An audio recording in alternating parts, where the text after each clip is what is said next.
You kissed your partner last night, and the whole time, part of you was somewhere else. You were physically there, but your body left the building. And the worst part is, you don't even know why. Because you love this person. You chose them. You continue to choose them daily. It's not like you're trying to be distant, but something in you closes every time someone tries to get close. And nobody, not your therapist, not your pastor, not your mama, has ever explained to you what's actually happening. That's what this video is about today. Here's what nobody tells women like us. Women who grew up in homes where affection was conditional, withheld, or weaponized. Touch is learned. Your body learned what touch means by what touch did. And if touch came with tension or silence or hands that were supposed to protect you but didn't, your nervous system filed that information. It didn't file it as, okay, my mother was cold, we're going to put that here. My father, he was a bit frigid, we're going to put that there. No, it filed it as closeness is not safe. And now you are a grown woman, healed, delivered, spirit filled, but your nervous system is still running a program that was installed when you were 7 years old. In this video, I'm going to break down what trauma does to your physical body, what your nervous system is doing when you freeze or go numb during affection, and what healing actually looks like, not just spiritually, but somatically. Because even if it's hard to process right now, you deserve to be held, and your body deserves to believe that. Tired of just surviving, ready to heal. Gotta take some action, do more than kneel. I kept blaming All right, girl, let me take you back to the beginning because that's where the scripts get written. When you're a child, your nervous system isn't fully developed. You cannot regulate your own emotions. You borrow regulation from your caregivers, which is why it is so important for adults to do their own healing before having children, but that's a whole nother. What this means is, I can't even eat that right now. Anyway, okay, whatever. What this means is that if your mother was anxious, you felt anxious. If your daddy was cold, your body learned to brace. When she raged, crashed out, and then hugged you, your body got confused regarding what a hug even means. There are a few things that train the body to distrust closeness. Sometimes warm, sometimes withdrawn. No pattern, no safety. Your nervous system cannot predict whether touch is coming with love or with a storm, so it stops trusting touch altogether. Number 2, touch that came with violation. And I'm not only talking about overt abuse. I'm talking about a mother who hugged you in public but humiliated you in private. A father who dapped you up, kissed you on the cheek in public, and then tried to beat the daylights out of you in private. Touch that was controlling, touch that felt invasive, touch without consent, even something as small as your parents forcing you to hug a relative even after you said no. And of course, we know the obvious violations, right? It is so sad to say the number of people who were violated as children, as aid, it is insane. It's insane. I almost want to say most people, there are more people who were violated in that way than were not, more children, which is sad. Okay. One thing that I learned while working at DSS, just seeing, some of you don't know what DSS is, while working in child protective services. First of all, it made me way more sensitive when it came to children. But the smallest thing, like picking up a baby just because the baby is cute and you want to hold the baby, doing stuff like, I don't even do that anymore. If I go to pick up a baby, I don't care if it's my relative, you can be my niece and my nephew. You start crying, I'm gonna give you back. It's just something I learned. You just never know what people have dealt with, what people have gone through. A toddler, 2 years old, 3 years old, maybe they don't want to come to you. It's nothing against you. We know children pick up on spirits and stuff, but it's nothing against you. They were violated as a child. I remember working in child protective services, and we had an infant with multiple fractures. I think the last one may have been like a broken arm. An infant, I'm talking about, that baby wasn't 6 months old. And the parents, we don't know how the baby arm got broke. And then when the doctor saw the baby, they found old fractures that had already healed without medical care. This is an infant. You understand? I also remember a time, I wasn't at Yes, this was before me, but a man who went to the emergency room because the baby, the infant, was stuck on his, you know what, and he couldn't get him off. You see what I'm saying? So there's just so much trauma that people deal with. And although it is layered, we have to do the work to heal, but we also need to communicate this stuff with our partners. If you've been through whatever you have been through, you need to let your partners know up front, hey, this is why I respond to this. Okay. Stop being ashamed of what happened to you when you were a child and you literally couldn't control it. Does that make sense? Didn't mean to go off on a whole rant, but I just wanted to insert that in. So, number one, let me go back. Number one was inconsistent affection. Number two, touch that came with violation. And number three, which is underreported, the lack of touch. Okay. We're talking about neglect, never being held, never being comforted. Research actually tells us that the brain has a specific system for processing social, affectionate touch. If that system never got trained, if nobody has ever held you and rocked you and made you feel safe, your body may not know how to receive it now. So you didn't just miss out on touch and then walked away unaffected. Absolutely not. Your body is carrying that absence as a wound. Okay, so now you're an adult and you have a partner and they lean in to kiss you and something in you just closes. Let me tell you what's actually happening in your body in that moment. Your nervous system runs a threat assessment every single time. It's doing it right now, passively, in the background of this video. And what it's scanning for is this safe? Is this predictable? Have I survived this before? If your history shows that touch is dangerous, guess what your nervous system does? It activates, not because your partner is dangerous, but because your body's threat detection system is still calibrated to a childhood that was. Aha. I just had a flashback, my bad. So you might feel sudden tightness right here. Your shoulders might come up. You might go stiff or blank. That dissociation that, well, I'm here, but I'm not here. That's your nervous system trying to protect you. It is not you being cold. It is not you not loving your person. It is survival. And it is running on autopilot. And can we talk about how embarrassing this is? Because you know what's annoying? Wanting to be the kind of woman who can just receive a hug or a kiss without doing a full threat assessment in her head. Some of us are out here treating a goodnight kiss like it's a whole deposition. Okay, what's the intention here? What are we doing? Where are we going? Do I need counsel present? Baby, I can't do no poly nothing. But anyway, y'all focus. Some of y'all didn't even get that joke. It's gonna go right over your head. Counsel present. Third part.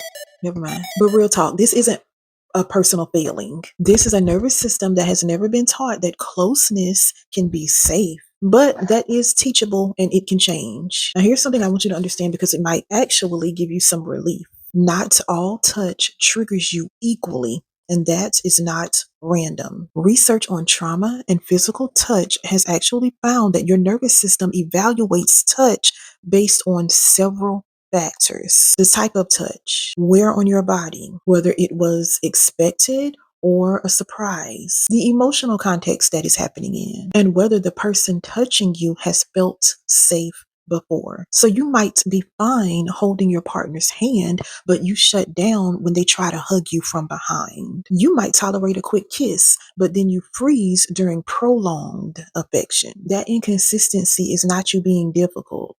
Is your nervous system doing a very specific calculation? Surprise touch is often the hardest because part of what makes touch safe is consent and predictability. When someone grabs you or comes up behind you with no warning, your body has no time to prepare. And if your history includes someone whose touch was unpredictable, your nervous system is not going to distinguish between them and your partner. It just knows unexpected contact, threat, protocol activated. And romantic touch, sexual intimacy, that carries even more weight because it requires the highest level of vulnerability. You cannot be fully present in intimacy if your body is still running a survival script.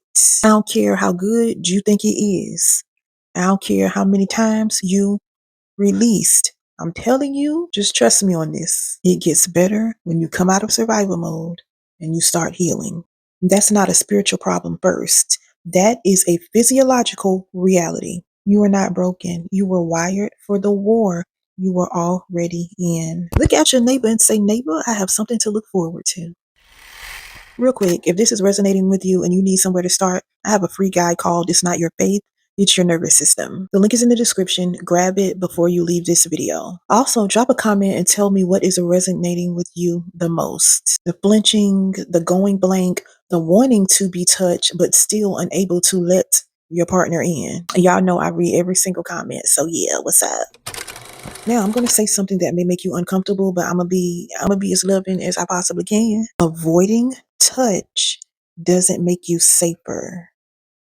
It makes you lonelier. Because here's what happens when you stay in protective mode long term. Your nervous system doesn't calm down. It gets more sensitive because now it just has more evidence that closeness leads to withdrawal, tension, disconnection. The very thing you're trying to protect yourself from, you are reinforcing by staying shut.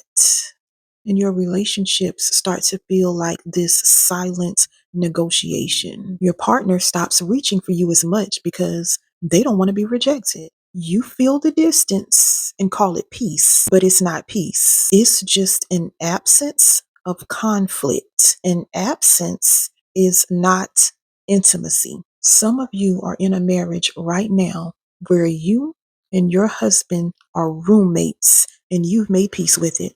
Oh my God. You've decided that's just how you are. You've spiritualized the shutdown. You call it boundaries. You call it being focused. Or, here's my favorite, you call it waiting on God. But what if the issue isn't your husband? What if the issue is the 7-year-old girl who never got to be held safely and she's the one running your marriage? That's not condemnation. That's an invitation, because if this is what's happening, you can actually do something about it. So what do we actually do? And let me be honest with you right here. Quick reminder, I know some of you all are new.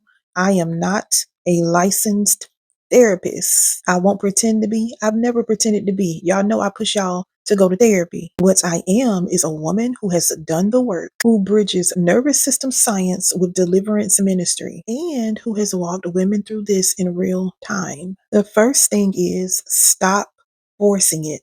Pushing yourself through touch when your body is screaming no is not healing or helping anything. It actually reinforces the threat signal. It teaches your body that boundaries don't matter, which is a lesson you probably already learned the hard way. What works is predictable, consensual, body-led touch. That means you and your partner actually have a conversation, not in the heat of the moment, about what feels safe, what you need more of, and what you need to go slow.